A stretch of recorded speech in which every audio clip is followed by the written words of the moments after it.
ತಣ್ಣಗಾಗಿದೆ. ಇವಾಗ ಕಟ್ ಮಾಡ್ಕೊಳ್ಳೋಣ. ನಿಮಗೆ ಯಾವ ಆಕಾರ ಬೇಕು ಆ ಆಕಾರದಲ್ಲಿ ಕಟ್ ಮಾಡ್ಕೊಳ್ಳಿ. ನಾವಿದನ್ನು ಮಸ್ಟ್ ಆ್ಯಂಡ್ ಶುಡ್ ಆಗಿ ಚಿಕನ್ ಸಾಂಬಾರ್ ಇಲ್ಲ ಎಗ್ ಕರಿ ಜೊತೆ ಟೇಸ್ಟ್ ಮಾಡ್ತೀವಿ. ನೀವು ಇದನ್ನು ಸ್ವೀಟ್ ಕೂಡ ಮಾಡ್ಕೋಬೋದು ಇದೇ ಥರನ. ನಮಸ್ತೆ ಎಲ್ಲರನ್ನೂ ಸುಸಿಸ್ ಕಿಚನ್ಗೆ ಸ್ವಾಗತ ಮಾಡಿಕೊಂಡು ಇವತ್ತು ಅದ್ಭುತವಾದ ರೆಸಿಪಿ ಮಾಡ್ತಾ ಇದ್ದೀನಿ. ಮನೆಗೆ ಹೇಗೆ ಮಾಡೋದು ನೋಡೋಣ. ನಾನಿವತ್ತು ಪಾಪುಟ್ಟು ಮಾಡ್ಕೊಳ್ತಾ ಇದ್ದೀನಿ. ನಮ್ಮ ಊರಿನ ಸ್ಪೆಷಲ್ ತಿಂಡಿ ಪಾಪುಟ್ಟು. ಈ ಥರ ಎಲ್ಲ ತರಿ ಒಂದೇ ಸಮ ಇರೋ ಥರ ತೊಗೊಳ್ಳೋಣ. ಸ್ವಲ್ಪ ದಪ್ಪ ತೊಗೊಂಡ್ರೆ ಚೆನ್ನಾಗಾಗುತ್ತೆ. ತೀರಾ ಸಣ್ಣ ತರಿ ತೊಗೊಂಡ್ರೆ ನೀರು ಸ್ವಲ್ಪ ಕಡಿಮೆ ಮಾಡಬೇಕು. ದಪ್ಪ ತರಿ ಆದರೆ ಸ್ವಲ್ಪ ನೀರು ಜಾಸ್ತಿ ಮಾಡ್ಕೋಬೇಕು. 1 ಕಪ್ ತರಿ ತೊಗೊಂಡ್ರೆ 1.5 ಕಪ್ ನೀರು ಹಾಕ್ಕೊಂಡು 10 ನಿಮಿಷ ನೆನೆಸಿ ಇಡೋಣ. ಈ ಥರ ತರಿ ನಾವಿದನ್ನು ಅಕ್ಕಿನ ತೊಳೆದು ಒಣಗಿಸಿ 1 ವರ್ಷಕ್ಕೆ ಆಗುವಷ್ಟು ಮಾಡಿ ಇಟ್ಕೊಂಡಿರ್ತೀವಿ. ನಿಮಗೆ ಅಂಗಡಿಯಲ್ಲಿ ಸಿಗುವ ತರಿಯಲ್ಲಾದರೂ ಮಾಡ್ಕೋಬೋದು. ಈ ಥರ ಪಾಪುಟ್ಟು ತರಿ ತೊಗೋಬೇಕು.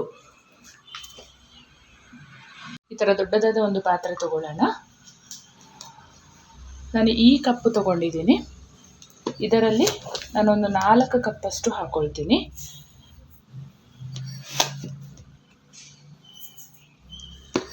ಒಂದು ಕಪ್ಪು ತರಿಗೆ 1.5 ಕಪ್ ನೀರು ಗಮನದಲ್ಲಿರಲಿ. 4 ಕಪ್ ತೊಗೊಂಡಿದ್ದೀನಿ. ಇದಕ್ಕೆ 1 ಕಪ್ಪಿಗೆ 1.5 ಥರ ನೀರು ಆ್ಯಡ್ ಮಾಡ್ಕೊಂಡು ಬರ್ತೀನಿ. ಇದು ಸ್ವಲ್ಪ ಮೀಡಿಯಮ್ ತರಿ ಇದೆ ನನ್ನ ಹತ್ರ, ಹಾಗಾಗಿ ನಾನು 1.5 ಇಲ್ಲ ಅಂತೇಳಿದರೆ 1.25 ಕಪ್ಪಷ್ಟು ನೀರಾದರೂ ಹಾಕೋಬೋದು ಸ್ವಲ್ಪ ದೊಡ್ಡ ತರಿ ಆದರೆ. 4 ಕಪ್ ತರಿಗೆ 6 ಕಪ್ ನೀರನ್ನು ಬಳಸ್ತಾ ಇದ್ದೀನಿ 1.5 ಥರ. ಚೆನ್ನಾಗಿ ಒಮ್ಮೆ ಮಿಕ್ಸ್ ಮಾಡ್ಕೊಳ್ಳೋಣ. 10 ನಿಮಿಷ ನೆನೆಸಿಟ್ರೆ ಸಾಕು ನೀವು ಮಾಡುವ ಮೊದಲು. ಬಹಳ ಸುಲಭ ಇದು. ಬೆಳಗಿನ ತಿಂಡಿ ಯಾರಾದರೂ ನೆಂಟರು ಬಂದರೆ ಎಲ್ಲ ನಾವು ಇದನ್ನೇ ಮಾಡ್ತೀವಿ. ತುಂಬ ಒಳ್ಳೆಯದಾಗುತ್ತೆ ಇದು ಅರ್ಜೆಂಟಿಗೆಲ್ಲ.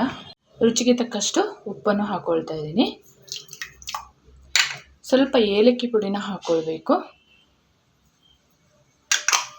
ಚೆಂದ ಮಿಕ್ಸ್ ಮಾಡ್ಕೊಳ್ಳೋಣ.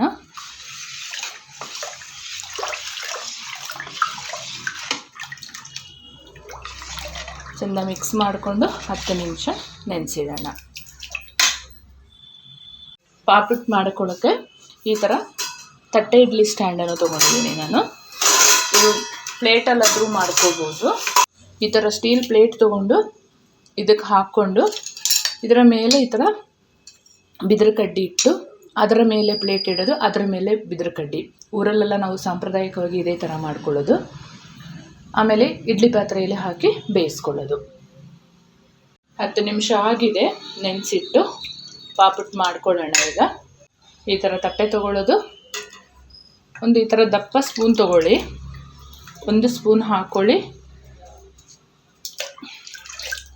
ಇದಕ್ಕೆ 1.5 ನೀರು ಹಾಕ್ಕೊಳ್ಳಿ. ಕಾಯಿ ತುರಿ ಇಟ್ಕೊಂಡಿದ್ದೀನಿ, ಅದನ್ನು ಮೇಲೆ ಹಾಕೋಬೇಕು. ಈ ಥರ ನೀವು ಸ್ವೀಟ್ ಕೂಡ ಇದೇ ಥರ ಮಾಡ್ಕೋಬೋದು ಬೆಲ್ಲ ಹಾಕಿ. ನೀರು ನಿಮಗೆ ಅಳತೆ ಗೊತ್ತಾಗುತ್ತೆ. ಸ್ವಲ್ಪ ದಪ್ಪ ತರಿ ಆದರೆ ನಾನು ಆಗಲೇ ಹೇಳಿದ್ದೀನಿ 1.25 ಅಷ್ಟು ಹಿಡಿಯುತ್ತೆ. ಮೇಲ್ಗಡೆ ಈ ಥರ ಕಾಯಿ ತುರಿ ಹಾಕ್ಕೊಳ್ಳಿ. ನೀರು ಕಾಯಕ್ಕೆ ಇಟ್ಕೊಂಡಿದ್ದೀನಿ. ಪಾಪುಟ್ಟನ್ನು ಅದರೊಳಗಡೆ ಹಾಕಿ ಬೇಯಿಸ್ಕೊಳ್ಳೋಣ.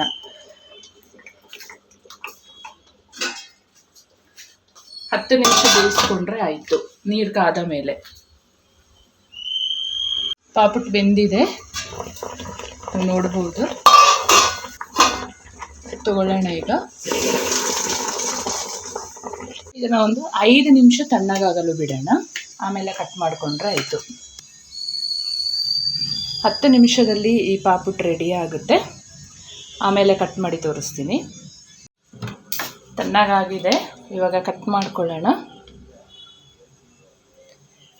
ನಿಮಗೆ ಯಾವ ಆಕಾರ ಬೇಕು ಆ ಆಕಾರದಲ್ಲಿ ಕಟ್ ಮಾಡ್ಕೊಳ್ಳಿ.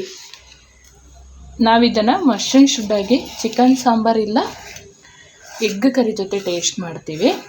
ನೀವು ಇದನ್ನು ಸ್ವೀಟ್ ಕೂಡ ಮಾಡ್ಕೋಬೋದು ಇದೇ ಥರನ.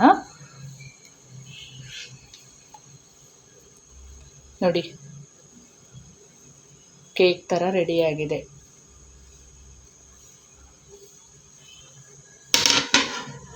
ಎಲ್ಲವನ್ನು ಇದೇ ಥರ ಕಟ್ ಮಾಡ್ಕೊಳ್ಳೋಣ.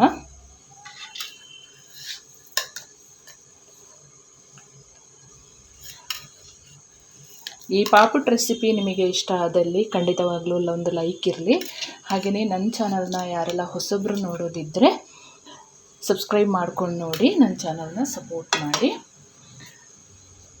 ಈ ರೆಸಿಪಿ ಒಂದು ಸಲ ನೀವು ಮನೇಲಿ ಟ್ರೈ ಮಾಡಿ ಹೇಗೆ ಬಂತು ನನಗೆ ಕಮೆಂಟ್ ಸೆಕ್ಷನಲ್ಲಿ ತಪ್ಪದೇ ತಿಳಿಸಿ ನನಗೆ. ಹಾಗೆಯೇ ಇನ್ನು ಯಾವುದಾದ್ರೂ ರೆಸಿಪಿ ಬೇಕು ಅಂದರೂ ಕೂಡ ನನಗೆ ಕಮೆಂಟಲ್ಲಿ ಕೇಳಿ, ನಾನು ಮುಂಬರೋ ವಿಡಿಯೋದಲ್ಲಿ ಮಾಡಿ ತಿಳಿಸಿಕೊಡುತ್ತೇನೆ.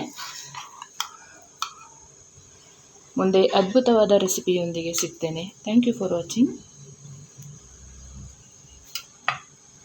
ಈ ಥರ ಅದ್ಭುತವಾದ ನಮ್ಮ ಕೊಡವ ಶೈಲಿಯ ಪಾಪುಟ್ ರೆಡಿಯಾಗಿದೆ. ಇದನ್ನು ಬೆಳಿಗ್ಗೆ ತಿಂಡಿಗಾದರೂ ಮಾಡ್ಕೋಬೋದು, ಈವ್ನಿಂಗ್ ಆದರೂ ಮಾಡ್ಕೋಬೋದು. ನೆಂಟರು ಬಂದರೆಲ್ಲ ಇದು 10 ನಿಮಿಷದಲ್ಲಿ ರೆಡಿ ಮಾಡ್ಬೋದು. ಅಕ್ಕಿ ತರಿ ಇದ್ದರೆ ಖಂಡಿತವಾಗ್ಲೂ ಒಂದ್ಸರಿ ಟ್ರೈ ಮಾಡಿ ನೀವು. ಅದ್ಭುತವಾಗಿ ರೆಡಿಯಾಗಿದೆ. ನೀವು ನಾನ್ ವೆಜ್ ತಿನ್ನೋದವರು ಕಾಯಿ ಹಾಲು ಜೊತೆ ಕೂಡ ಟೇಸ್ಟ್ ಮಾಡ್ಬೋದು, ಅಥವಾ ಯಾವುದೇ ನಿಮ್ಮ ಫೇವರೇಟ್ ಸಾಂಬಾರು ಜೊತೆ ಕೂಡ ಟೇಸ್ಟ್ ಮಾಡ್ಬೋದು, ಇಲ್ಲ ಚಟ್ನಿ ಜೊತೆ ಕೂಡ ಸೂಪರ್ ಆದ ಕಾಂಬಿನೇಷನ್ ಕಾಯಿ ಚಟ್ನಿ ಜೊತೆ. ಇದನ್ನು ಸ್ವೀಟ್ ಕೂಡ ಬೆಲ್ಲ ಹಾಕಿ ಇದೇ ಥರ ಮಾಡ್ಕೋಬೋದು. ನಾವು ನೀರು ಹಾಕೋ ಬದಲು ಬೆಲ್ಲದ ನೀರು ಹಾಕಿ ಇದನ್ನು ಮಾಡ್ಕೋಬೋದು. ಒಂದು ಸರಿ ಟ್ರೈ ಮಾಡಿ ಹೇಗಿತ್ತು ಕಮೆಂಟಲ್ಲಿ ತಿಳಿಸಿ.